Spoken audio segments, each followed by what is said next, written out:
Okay, another video. I don't know what this one's gonna be about, but let me think.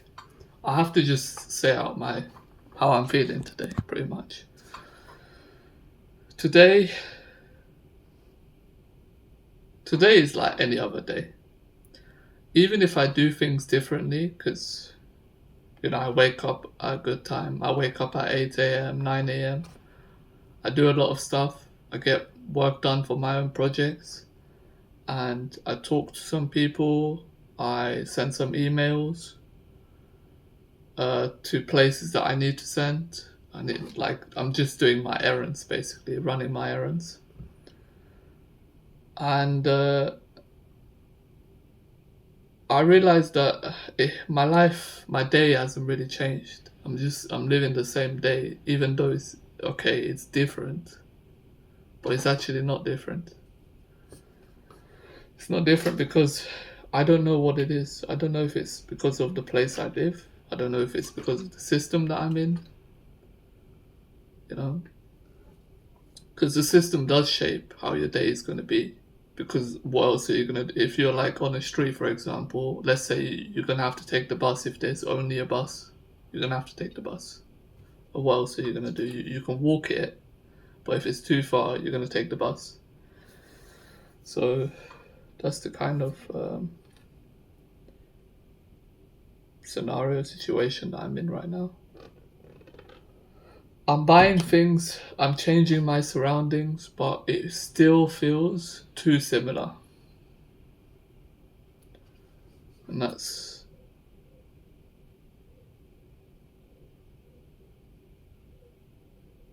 maybe really bad. I don't know. Or should I be satisfied with all of this? I don't think it's satisfaction.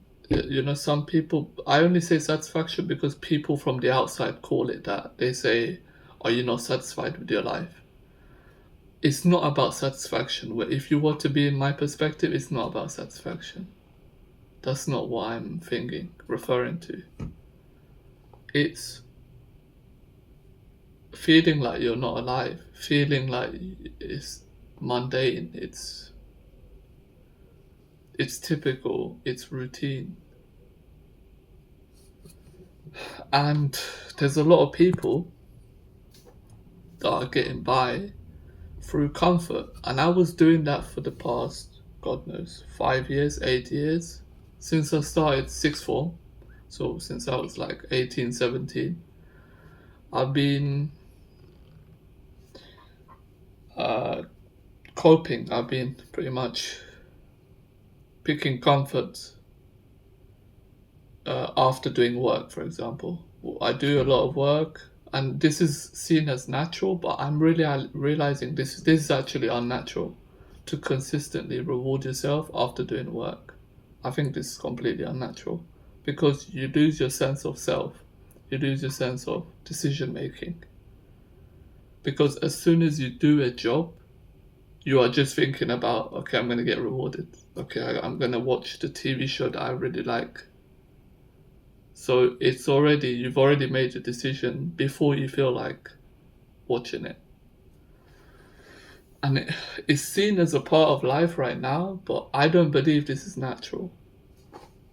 I don't think that people should force them to do things and say, oh, well, you just get used to it. Of course you get used to it because you're a human being, you adapt. Your body adapts.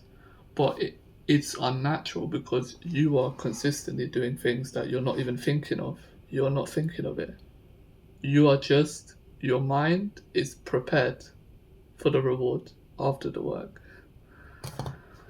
So you're basically like dogs. When you train dogs and you give them some food after doing a trick or obeying your commands and whatever instructions, you go for a walk, you give it a treat, whatever. It's like you're doing the same thing to yourself. It's the same procedure. And the weird thing is, it's normalized right now. In the world, it's seen as something that this can't be normal. Honest to God, it can't be. People are not supposed to have the framework that dogs have. They're not. You know, I don't care what economy that we're living in. I don't care what we're doing right now. We're not.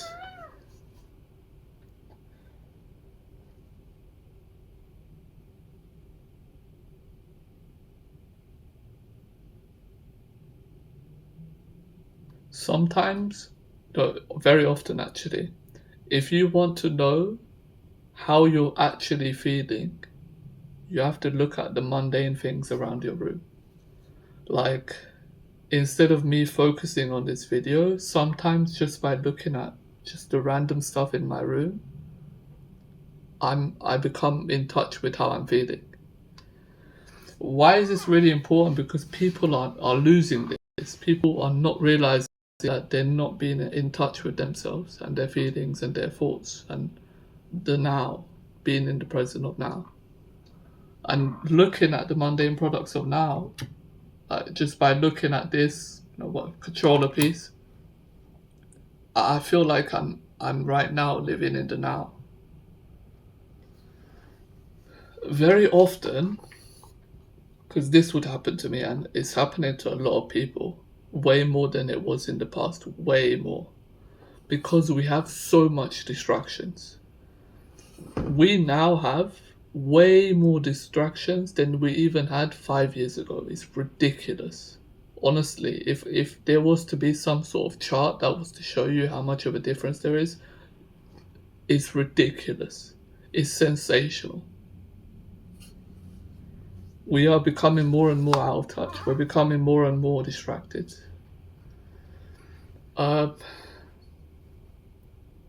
When, let's say you're in a rush at the airport, right?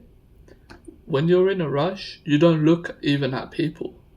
You don't look around your surroundings. You don't look if the floors are clean or what color the floors are even. You don't remember nothing. You can't even recall anything because you were so busy going to your gate, going through security, that everything passed by like it was nothing. So you lose track of time, you lose track of everything because you're in a rush. So what is extremely important right now? It's extremely important to, be present, but to explain it properly and like easily is about trying your best not to rush things when they don't need to be rushed. Because I know for example, there's the Turkish culture that just rushes things that they don't need to rush.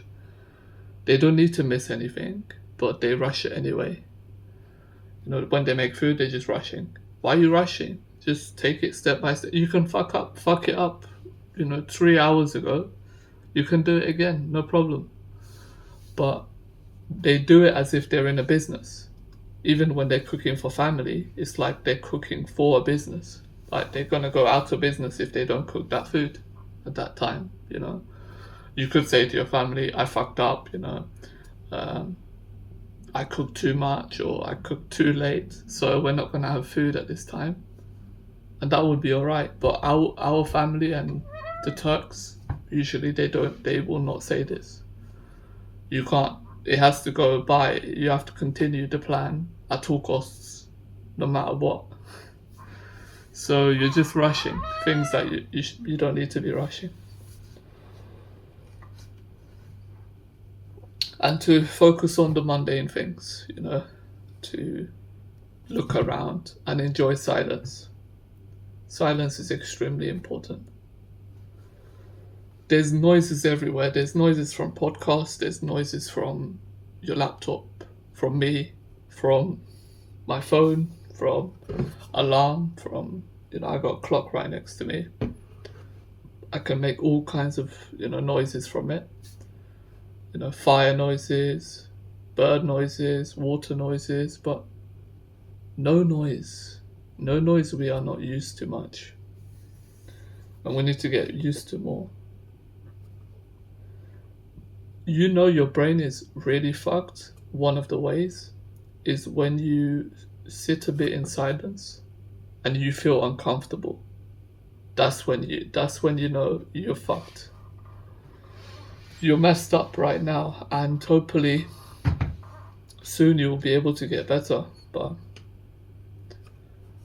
it's a process,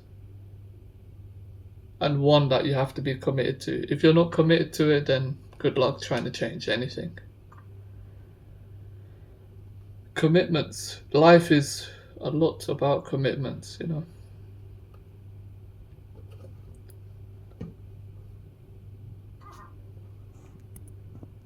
Shit's risky, man. Everything's risky. You shouldn't be afraid of risk. You should be just afraid of what you're committed to. You should be careful.